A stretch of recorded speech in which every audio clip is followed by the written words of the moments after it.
यहां बहुत कमी होती है।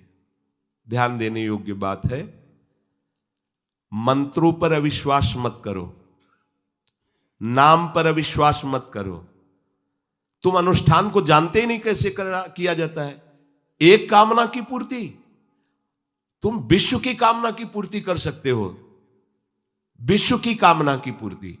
बोले आप क्यों नहीं कर लेते? क्योंकि हम विश्वात्मा की कामना किए हुए हैं, हम विश्व की नहीं। हम जिस बात की कामना किए हुए हैं उसके लिए विश्व का विस्मरण करना है।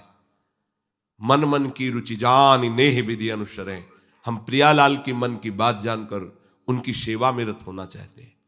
नहीं, नाम और मंत्र में इतनी ताकत है, आप उसको समझ नहीं पाएंगे। आप विचार करके देखिए, जब कोई पवित्र अनुष्ठान कोई राक्षस करता था तो बहुत पहले से ही वो मदिरा त्याग देता था, मांस खाना त्याग देता था, दूसरे की निंदा करना त्याग देता था, अपवित्रता का त्याग कर देता। परम पवित्र ऋषियों की तरह होकर वो तब अनुष्ठान करता था, यद्यपि वो जगत विनाश के लिए अनुष्ठान होता, पर उसके लिए भी पवित्रता की ऐसी आवश्यकता थी। अब आप बेविचार करो, शराब पियो, मांस खाओ, गंदे आचरण करो और बोलो हमने राधा राधा कहा लेकिन काम नहीं बना। वो बोल रहे थे कि कितना भी बड़ा संकट हो, फिर बोल रहे हैं। अगर भयानक से भयानक विपत्ति को ऐसे न नष्ट कर दे तो बता देना, कृष्णाय वासुदेवाय हरे परमात्मने प्रणतः क्लेश नाशाय गोविंदाय नमो। इसका जप करो और जब तक तुम्हारा काम पूरा ना हो जाए ब्रह्मचर्य से रहो। झूठ मत बोलना, मदिरा मत पीना, मांस मत खाना, और ना काम हो जाए तो हमें बताना कि भारी से भारी विपत्ति का नाश करके भगवान श्री कृष्ण का आश्रय उसे ऊंचे उठा देगा, इस जगत की धरा से उठा देगा। विश्वास नहीं? आप मदिरा पियो, मांस खाओ, बेविचार करो, सोचो 1,00,000 2,00,000 महात्मा को दे देंगे, हमारी कामना पूर्ति हो जाएगी। बिल्कुल भूल में मत रहना। आपको संशय होता है नाम पे, संशय होता है मंत्रों पे, संशय होता है शास्त्र के विधान पर। आप चलते हो शास्त्र विधान से? कहां चलते हो? अरे हम जब कह रहे हैं कोई राक्षस भी अनुष्ठान करता था तो वो इन नियमों का पालन करता था।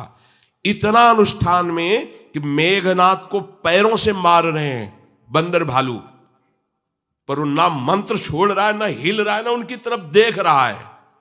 इतना सहनशील होना चाहिए अनुष्ठान के लिए।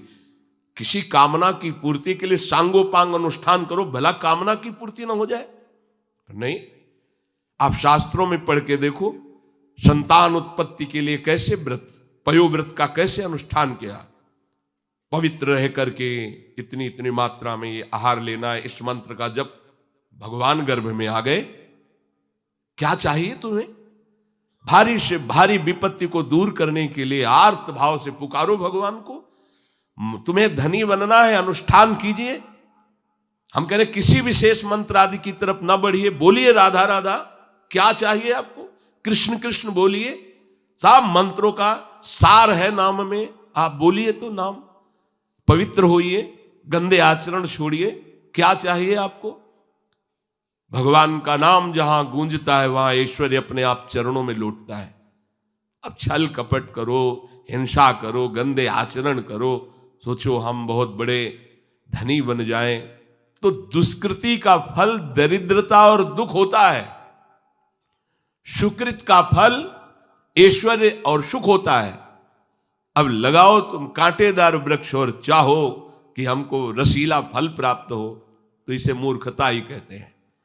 फिर दोष देता है काल, कर्म, ईश्वर को, शास्त्रों को, मंत्रों। अरे कुछ नहीं, नाम मंत्र में जरा सी भी अनुष्ठान में त्रुटि हो जाए तो उसका फल बदल जाता है। आप कहां अनुष्ठान कर रहे हैं? कौन सा अनुष्ठान कर रहे हैं? सबसे पहला नियम अनुष्ठान का होता है पवित्र आचरण, ब्रह्मचर्य, सत्यवाद, पवित्र भोजन, संयम से। कोई भी अनुष्ठान कर, किसी भी विषय का अनुष्ठान करके देखो, अभी हो जाएगा। ये तो हमसे नहीं होगा, तो फिर आप बड़ी बड़ी कामनाएं करते हो, हवा में कामनाएं पूर्ण हो जाएंगी। किसी की भी काम, किसी का भी महाबली या तेजस्वी पुत्र पैदा हुआ, उसको देखो कैसे रहा है, उसकी माता पिता कैसे आचरण किए हैं। 10,000 वर्ष तक भगवान श्री हरि में मन लगाकर निरंतर मंत्र जपने पर कश्यप और विंता जी ने भगवान गरुण जी को प्रकट किया। भगवान गरुण जी श्री हरि के वाहन, प्रथम पुत्र अरुण जी जो सूर्य के सामने बैठे हुए हैं, सारथी बने 10,000 वर्ष। करदम जी भारी तपस्या करके पत्नी प्राप्त कर रहे हैं, तो भगवान स्वयं कपिल देव जी के रूप में अवतार ले रहे हैं। बिना भजन के, बिना पवित्रता के, बस कामनाओं की पूर्ति, हवा में कामनाओं की पूर्ति हो जाएगी। मनमानी आचरण, कुछ नींबू काट दो, उसमें सिंदूर रख दो, या कलावा बांध दो, या अंगूठी बांध लो, या जंतुर मंतुर बांध लो, भस्म, इनसे कुछ होगा? कुछ नहीं होगा। राधा राधा राधा राधा राधा, जो कर चाहोगे हो जाए, पर पवित्र आचरण, साथ में पवित्र आचरण हो। एक किसान भी अन्न बोता है तो खेती को तैयार करता है। आपको अपने हृदय की भूमि तैयार करनी होगी। कामना पूर्ति के लिए ऐसे थोड़ी चला जाता है। देखो ना, ऐसे एक चपत लगा दी सुरुचि ने, क्योंकि उसकी रुचि के खिलाफ हुआ कि वो पिता की गोद में बैठना चाहते थे। क्षत्रिय बालक माता के पास गए, उनका नाम सुनीति है। वो सुंदर नीति से चलती है, वो रुचि से चलती है, सुरुचि अपनी रुचि, और वो सुनीति सुंदर नीति से चलती है। माँ, पिताजी ने गोद में बैठाला नहीं, और माँ ने शपथ लगा दी और कहा तू ऐसे कि गर्भ से प्रकट हुआ है, सिंहासन का अधिकारी नहीं। अगर तुझे सिंहासन पर बैठना है तो जा तपस्या कर और मेरे गर्भ से प्रकट हो। तपस्या इस बात की कर कि मेरे गर्भ तब कहीं तू पिता की गोद में बैठ सकता है। बोले हाँ बेटा। महाराज तो मुझे दासी भी मानने के लिए अब तैयार नहीं है। बेटा, भगवान नारायण का जिसने आश्रय लिया उसकी कोई कामना अधूरी नहीं रही। जाओ तुम भगवान श्री हरि का आश्रय लो, वही तुम्हारी कामना की पूर्ति करेंगे। मेरे में तो कोई सामर्थ्य नहीं, पर मैं आशीर्वाद देती हूं। मेरा आशीर्वाद कवच की तरह तुम्हारी रक्षा करेगा। 5 वर्ष का बालक चला भगवान की प्राप्ति के लिए। वो प्रेम नहीं चाह रहे हैं, वो पद चाह रहे हैं। कैसे जीवन व्यतीत किया देखो 6 महीने की बात। बोले 6 महीने में, 6 महीने में एक छोटा सा बालक इतना कष्ट सह रहा है। 6 महीने तो बहुत समय हो गया। भगवान तो इससे भी बहुत करुणा में एक आर्त पुकार में उपस्थित हो जाते हैं। एक बार जिन नाम ली हित सो होय अति दीन। अगर कोई कामना नहीं है, केवल प्रभु की मिलन की चाह है और हृदय आर्त भाव से पुकार दे तो दूसरा नाम नहीं लेना पड़ेगा।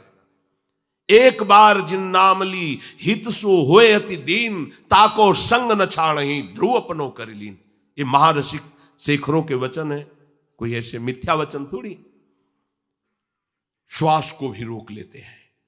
भगवान का जो मंत्र श्री देवर्षि नारद जी ने दिया उसी का ध्यान कर रहे। ऐसा पद मिला कि सप्त ऋषि परिक्रमा करते हैं। ना उनके पिता को मिला, ना उनके पितामह को मिला। इसके आगे तो है ही नहीं। वो उत्तानपाद, महाराज मन, ब्रह्मा, बस ऐसा पद मिला कि किसी को पद नहीं मिला। पर आप देखो कामना की पूर्ति के लिए कैसे निष्ठावान हो करके, प्राणों को समर्पित करके भगवान की आप बीड़ी सिगरेट पियो, प्याज लहसुन मांस मछली दुनिया की दलित दुराएं करो, हाँ हमारी कामनाओं की पूर्ति हो जाए। बेकार बकवास करते हैं लोग आकर। परमार्थ को एक हंसी बना दिया है, एक मजाक बना दिया है। संतों को एक नाटक बना दिया है। संत मार्ग को एक उपहास का स्वरूप बना दिया है। हमारी ये कामना की पूर्ति कर दो। उनका जीवन कामना की पूर्ति के लिए तुम्हारे है। अरे तुम्हें निष्काम करके भगवत साक्षात्कार कराने के लिए कि ये छोटी मोटी जिनमें तुम फंस कर तुम्हारी दुर्गति हो रही, उसी में और वो बढ़ावा देने के लिए। पर संसार तो अपनी बात मानता है, उस ना शास्त्र की बात मानता है ना संतों की।